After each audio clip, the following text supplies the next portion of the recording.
Hello everybody, welcome back to the channel.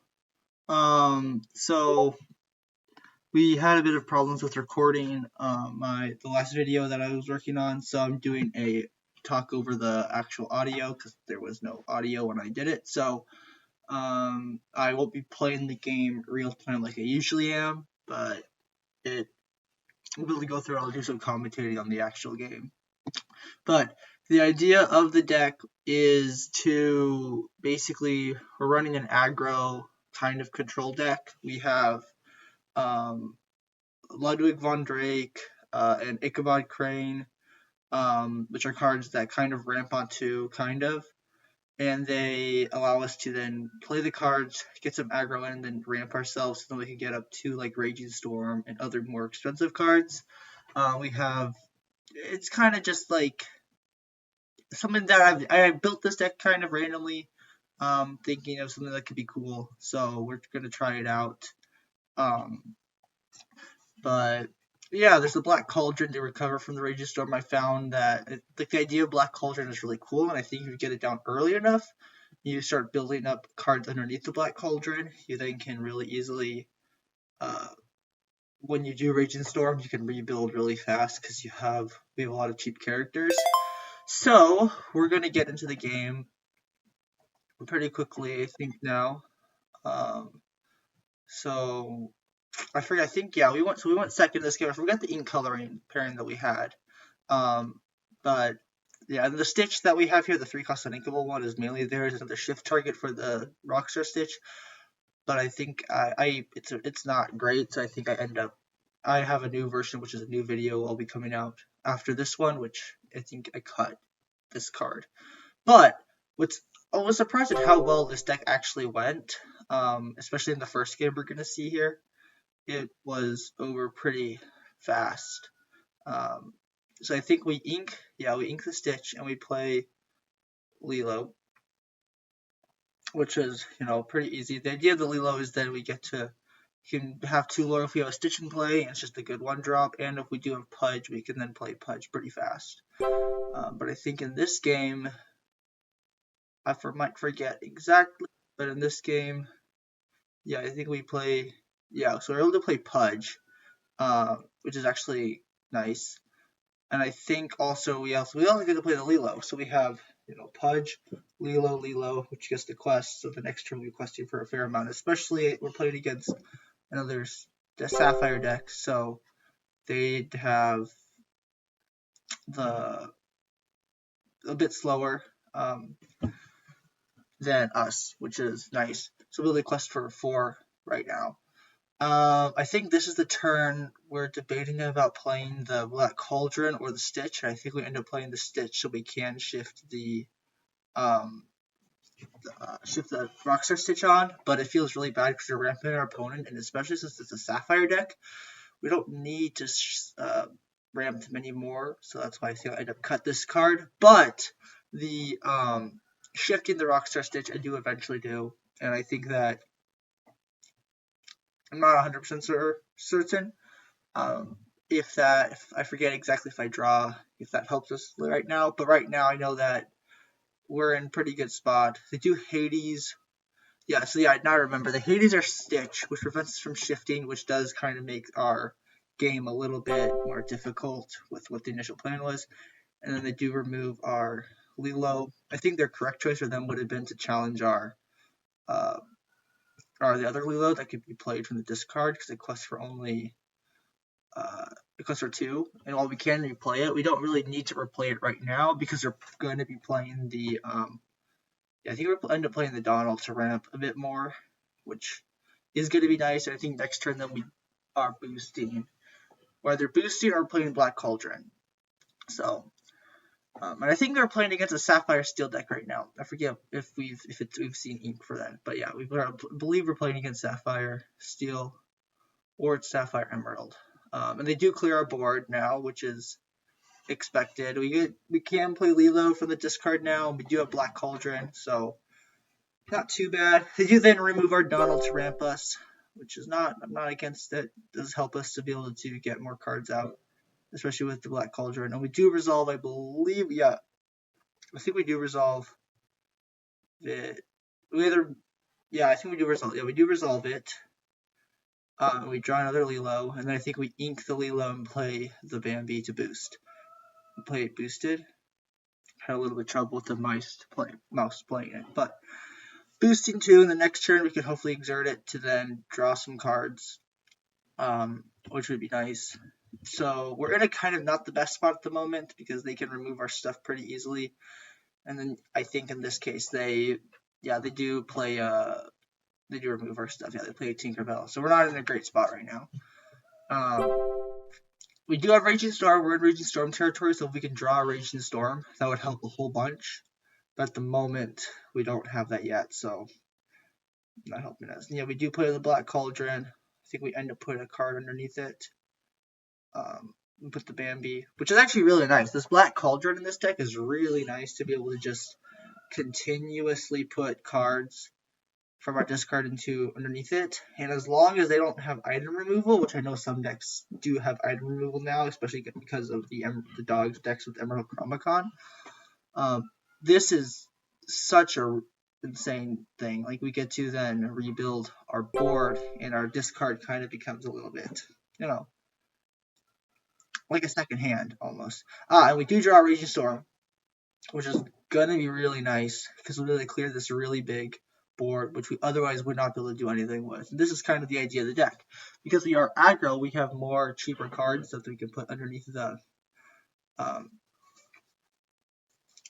Black Cauldron. And we can play more cards that allow us to then, we can rebuild the board faster than we would normally be able to do in other decks. And we're already at 9 lore, they're at 5 lore, so we do have a high chance to be able to come back. So now we're just waiting for their turn. Or I will say the pudges in this deck are really insane. The pudges just really help make your aggro really way more useful. So they play an angel and then a dock, which allows them to draw 2 cards. Not necessarily what we want, but I think, if I remember correctly, we do end up doing pretty well in this game. I forget if we win or lose, but so we'll find out together. I think we do play cards from underneath because we want to get more characters out. We don't want to have to deal with like hoping we draw something. And then we have the visions, which we don't play the visions yet, but the visions is that they're really helpful to draw and search for our Raging Storm when we need it. So that is really nice. Oh, and I remember this Pluto was kind of a bit of an annoying card that I was like, if it came up, it would hurt us, but if it didn't come up, meaning they weren't able to play a steel character to then banish our Black Cauldron, it would be it wouldn't be that much. Like, it was a card that was just kind of like, I hope they wouldn't play a steel character, because if they did, we were kind of cooked. So this is a Visions, helps us dig through our deck.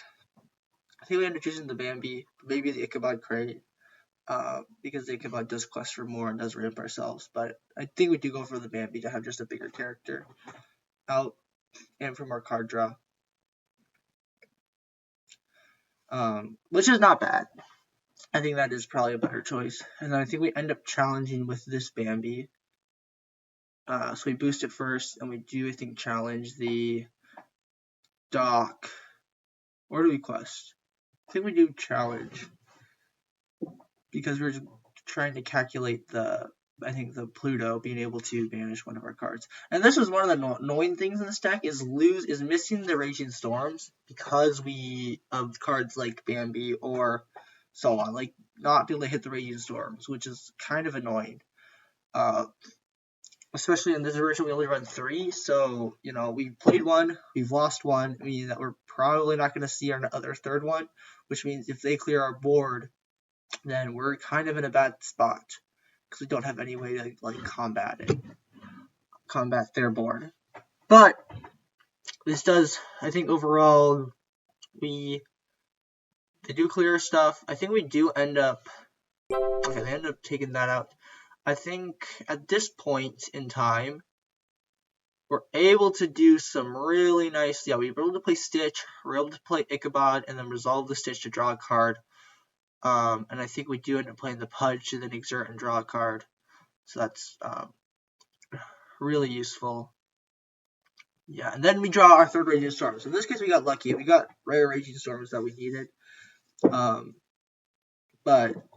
I guess is they're on the top like 26 cards, roughly 30 cards, which is nice. So in later versions, I do add in a fourth Raging Storm because I think hitting the Raging Storm is really necessary for this specific version of the deck, especially when your opponents, if they get more into a control matchup like this, where they can control you more, then we get to wipe them and then come back with our aggro cards. And we can play a little bit of a control side because we do have like cards that do challenge pretty decently.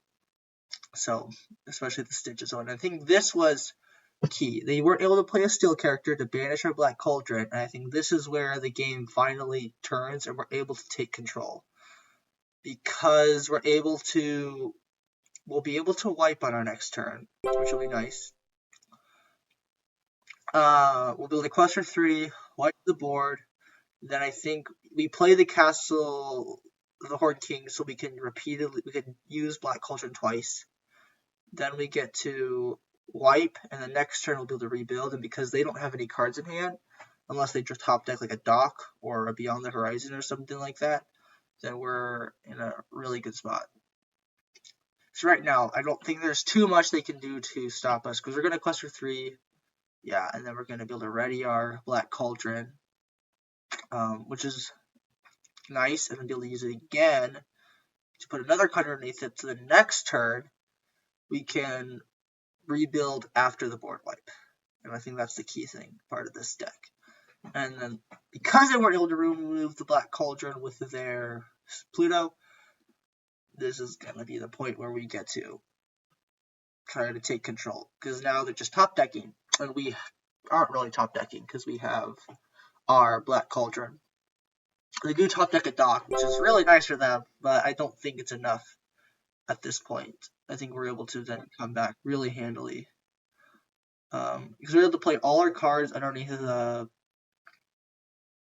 Black Cauldron. We play a Dock, see what they have. It's not an action, unfortunately, which would have been really nice to hit with the Ludwig. Did I say Dock? Hit the Ludwig. And then I think we either play the Bambi in our hand, or we play the Donald. We could do both if we inked and then played the Donald. But I think we do keep the Donald underneath the deck. So, yeah, we play the other Bambi. And because the next time we can boost both of them and then draw more cards, which is really nice. And I think with what they have, it's not going to help too much. They do start questing with the Jasmine to try to find an ally to help deal with our board. But I think at this point, if this turn they can't deal with what we have, it's going to be more difficult for them too. Now this is really interesting. When I saw this come down, I was like, oh, they don't have much else to deal with their stuff. It is card draw, but at this point we have enough characters on board that we're able to and enough ability to then recur with the Black Cauldron and then draw cards with the Bambi that I feel like we're in a more dominant position than they are, because we do have more cards that can quest for a lot or challenge and then draw cards. They don't have any. They've got card draw, but not as much card draw as us, I think. We do boost both of the Bambis, and I think we probably be challenged with the Bambis because we want to take out the Jasmines to prevent them from, or we take out the Dock. We do hit more characters, which is really nice. And I think we do challenge with the other Bambi against the Jasmine to put damage on it, so the next turn we can take it out. And at this point, our hand is really nice, so we can play out a whole bunch of stuff. And because we readied the Black Cauldron from earlier, that'll make the next be able to us to play more cards, or yeah. So then we played the Bell, we played Develop, we take the Stitch, the big Stitch, not the small Stitch, to draw cards later on. We play that, the Lilo, and then we put another card from our discard underneath our Black Cauldron. So I think if I recall, they get pretty close to winning. I forget if we win or they win, but I think it's still a tighter game because of these what's it called? These Jasmines. I probably should have challenged both of the Jasmines, or challenged with the Bambis against the single Jasmine to reduce the amount of times they can like quest and look for an ally. But it looks like they missed off the first Jasmine. Hit with the second one, they do hit a Vincenzo, which they think they do end up playing. And if I recall, they do hit another Vincenzo, yeah, again with this third Jasmine. So they do get to clear stuff, but I think we have enough cards in play that it won't matter much. Because especially we'll be able to play our big Stitch next turn.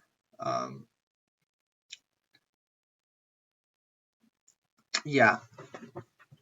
Unless they also might play cards that force us to challenge if otherwise they win. Because they are at 14 lore. And we're at 13. So we need 7 lore to win, but we only have 6 lore on board, and they can clear our the bell with the Vincenzo, which I think is what they end up doing. They either clear the bell with the Vincenzo or the Bambi with the Vincenzo.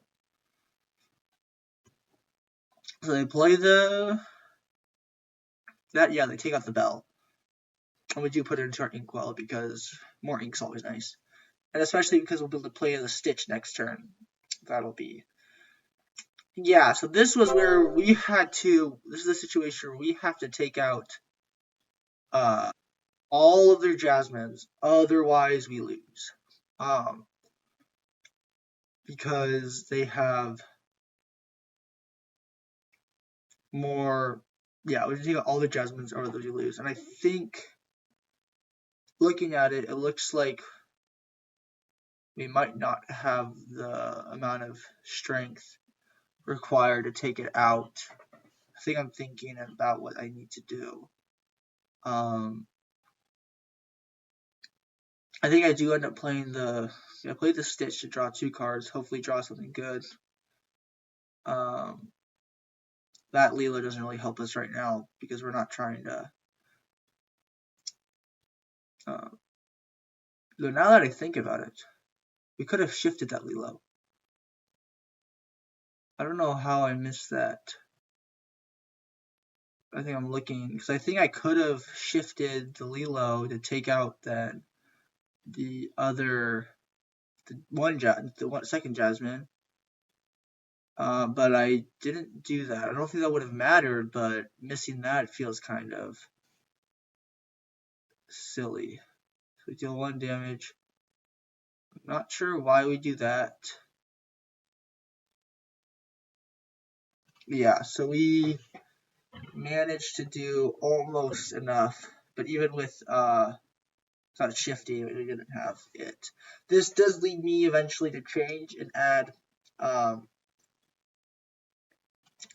the, what's it called?